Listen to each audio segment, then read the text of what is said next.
શ્રમજીવી પરિવારના બાળકોને આત્મનિર્ભર બનાવવા માટે સરકારી શિક્ષકોએ અનોખું અભિયાન શરૂ કર્યું છે। સુરતના શ્રમજીવી પરિવારના બાળકો ભણીને આત્મનિર્ભર બને તે હેતુથી શિક્ષકો જાતે જ મેદાને ઉતર્યા છે। આ ભગીરથ કાર્ય સરકારી શાળાના શિક્ષકો કરી રહ્યા છે।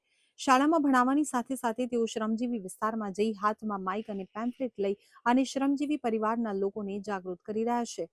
સુરતમાં કુલ 55 જેટલી સરકારી મરાઠી શાળાઓ આવેલી છે। આ તમામ સરકારી શાળાઓમાં સંપૂર્ણ ભણતર સહિત અનેક સુવિધાઓ મફત આપવામાં આવે છે। આ સુવિધાઓનો લાભ શ્રમજીવી પરિવારના બાળકો સુધી પહોંચી શકે તે માટે શાળાના આચાર્ય શિક્ષકો જાતે જ હાથમાં માઇક અને સ્પીકર લઈ અને પ્રચાર માટે નીકળ્યા છે। તો શ્રમજીવી વિસ્તારોના દરવાજે દરવાજે જઈ શિક્ષણ અંગે જાગૃતિ ફેલાવી રહ્યા છે। સુરતમાં રોજગારી હેતુસર અનેક રાજ્યોમાંથી શ્રમજીવી પરિવારના લોકો આવી અને વસવાટ કરે છે, ત્યારે આ બાળકોને યોગ્ય શિક્ષણ મળી રહે તે માટે આજે શિક્ષણના ક્ષેત્રે એક અનોખું અભિયાન ચાલુ કરાયું છે। અહીંના સરકારી શાળાના શિક્ષકો માત્ર શાળાની 4 દિવાલ વચ્ચે રહીને ભણાવતા નથી, પરંતુ આજે પોતે જ મેદાને ઉતરી માઇક હાથમાં લઈ અને શ્રમજીવી વિસ્તારોના દરવાજે દરવાજે જઈ રહ્યા છે અને શિક્ષણની જ્યોત પ્રજ્વલિત કરવા લાખોની સંખ્યામાં મરાઠી સમાજના લોકો અહીં રહે છે। તો સુરતમાં હાલ 55 જેટલી મરાઠી શાળાઓ કાર્યરત છે। સુરત મહારાષ્ટ્ર નજીક આવેલ સૌથી ઝડપી વિકસતું અને ઔદ્યોગિક શહેર છે, જેથી મહારાષ્ટ્રથી લાખોની સંખ્યામાં મરાઠી સમાજના લોકો અહીં રહે છે। સુરતની આ શાળાઓ સરકારી હોવાને કારણે તેમાં તદ્દન મફતમાં શિક્ષણ મળે છે। સાથે સાથે વિદ્યાર્થીઓને યુનિફોર્મ, પુસ્તકો, નાસ્તો, આરોગ્ય તપાસણી, રમતગમત અને અન્ય શૈક્ષણિક પ્રવૃત્તિઓની મફત સુવિધાઓ પણ મળી રહેશે। બાળકો માતૃભાષા શીખી અને એક મજબૂત શૈક્ષણિક પાયો મેળવી શકે તેવો આશય છે। મ્યુનિસિપલ શાળા નંબર 222ના આચાર્ય ચંદ્રશેખર નિકમે જણાવ્યું હતું કે મરાઠી ભાષામાં છપાયેલા પેમ્ફલેટ પણ ઘર ઘરમાં વહેંચે છે, જેમાં શાળાની માહિતી, પ્રવેશ પ્રક્રિયા અને સરકારી સુવિધાઓ વિશે વિસ્તૃત જાણકારી આપવામાં આવે છે। સરકારી શાળાઓમાં મળતી મફત પુસ્તકો, uniform, mid day meal, scout guide, રમતગમત અને અન્ય શૈક્ષણિક પ્રવૃત્તિઓની માહિતી સાથે બાળકોને ભણતર માટે પ્રોત્સાહિત કરવામાં આવે છે। હા, મારું નામ કૃષ્ણા મંગેશ પટેલ, હું શાળા નંબર 222માં ઉપશિક્ષક તરીકે ફરજ બજાવું છું। અમે છેલ્લા 15 દિવસથી આપણા આ નાગસનગર અને આવિર્ભાવ 2 અને 1માં પ્રચાર માટે નીકળ્યા છે, કેમ કે અહીંયાના જે વાલીઓ જે છે તેમને સરકારી જે લાભો છે એમને ખબર નથી કે ભાઈ કયા કયા લાભો સરકારી સ્કૂલોમાં મળે છે।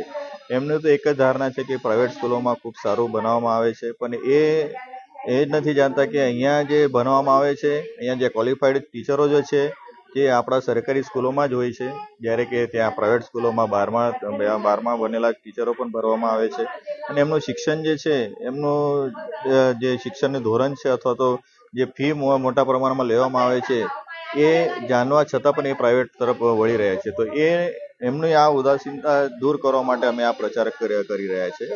પ્રચાર કરવાથી કેટલો લાભ? અને પ્રચાર કરવાથી સાહેબ અમને 10-15 દિવસથી અમે જેટલા પ્રચાર માટે નીકળ્યા ત્યારથી તો હમણાં સુધી અમને 15થી 20 છોકરાઓ નવું એડમિશન થયું છે અને એનામાંથી પણ 8 છોકરાઓ તો પ્રાઇવેટ સ્કૂલોમાંથી અમને મળ્યા છે।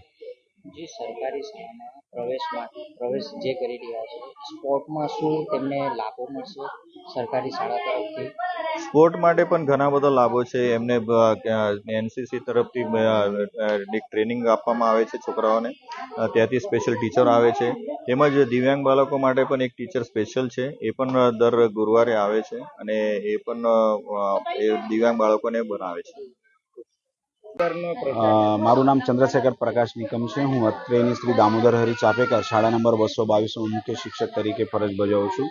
અમે વેકેશનના 10-15 દિવસ પહેલાંથી જ વિસ્તારમાં જઈને વાલીઓને જે નગર પ્રાથમિક શિક્ષણ સમિતિ સુરત છે તેમજ ગુજરાત સરકાર દ્વારા જે વિદ્યાર્થીઓ માટે લાભ અને યોજનાઓ આપવામાં આવે છે એ તમામની માહિતી પેમ્પલેટ છપાવીને દરેકના ઘરે ઘરે જઈને આપી રહ્યા છે।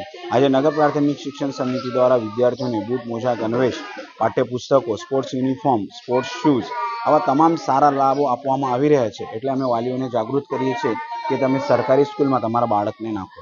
તેમજ જે વિદ્યાર્થી ધોરણ 6માં 1 નંબર લાવે છે કે આવે છે એને સાયકલ પણ આપવામાં આવે છે।